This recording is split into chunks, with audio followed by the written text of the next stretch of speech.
नमस्कार साथियों, स्वागत है आप सभी का अंकित इंस्पायर्स इंडिया पर। हाल ही के जियोपॉलिटिक्स में आप में से बहुत सारे लोगों ने America versus China, America versus Russia, इन सब का नाम सुना होगा, या फिर रहा सहा नाम सुना होगा कि America Russia India, America India China, या रशिया इंडिया चाइना।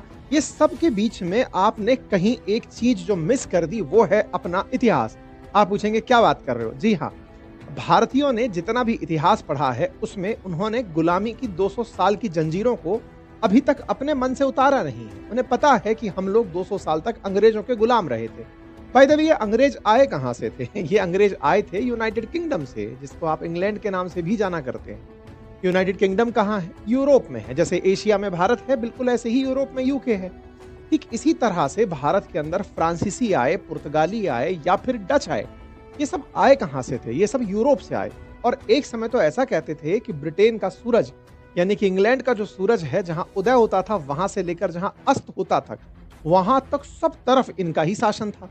ऐसे में बड़ा सवाल आज के दिन ये है कि आज हम जितनी भी बातें करें, यूरोप के सारे देश मिलकर जो यूरोपियन यूनियन बनाए बैठे हैं, 27 कंट्रीज प्लस ब्रिटेन भी पकड़ लीजिए, इनका संयुक्त रूप से भी इतना नाम नहीं आता जितना चाइना का अकेले आ जाता है, अमेरिका का अकेले आ जाता है। एक जमाने में जहां इंग्लैंड हुआ करता था, आज उस जगह लगभग अमेरिका ने ले ली है वो जगह। ऐसे में एक बड़ा सवाल बनता है कि आफ्टर ऑल यूरोप ने अपनी प्रासंगिकता खत्म कैसे कर दी? क्यों ऐसा हुआ कि यूरोप, जिसका कहते हैं सूरज कभी नहीं छुपता था, धरती जहां तक है, गोल जर धरती है, वहां पर इनका शासन हुआ करता था, ये सब गायब कैसे हो गए? इनके कहीं नाम क्यों नहीं लिए जाते? और आज के समय में अगर कोई पूछ भी ले, कोई थोड़े पढ़े लिखे आदमी से जाकर पूछे कि भाई साहब क्या लगता है यूरोप क्यों पिछड़ गया, तो उसका सीधा सा आंसर आता है कि अब यार वहां पर बहुत सारे इल्लीगल माइग्रेंट्स आ गए हैं। अभी देखा था हमने, जैसे ब्रिटेन के अंदर अभी रैली बुलाई गई थी, कहा गया था कि हम चार्ली को पसंद करते हैं। अब ये लोग प्रोटेस्ट करते हैं इल्लीगल माइग्रेंट्स को लेकर। ठीक है, आज के सेशन में मैं ये भी बताऊंगा कि इल्लीगल माइग्रेंट्स यहाँ पहुंचे नहीं है, इनकी जरूरत थी पहुंचना। ये चाहते थे कि लोग दुनिया भर से यहां पहुंचे। सारा डिटेलिंग करेंगे। आज हम इस बात को समझने का प्रयास करेंगे कि यूरोप संस्थागत तरीके से खत्म कैसे होता जा रहा है।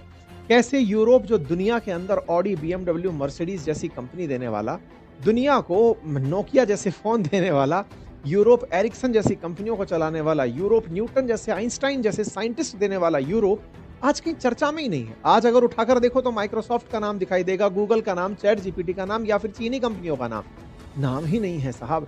यूरोपियन को आफ्टर ऑल हो क्या गया है? अपनी बोलचाल की भाषा में कहें भाई साहब, हाय लग गई है इनको, अब ये कुछ कर नहीं पा रहे हैं। या फिर कुछ आप में से लोग ये भी कहेंगे, सर इन्होंने तो कुछ अपनाया नहीं, टाइम बिंग अगर ये सुधर गए होते तो शायद ये आराम में चले गए होंगे।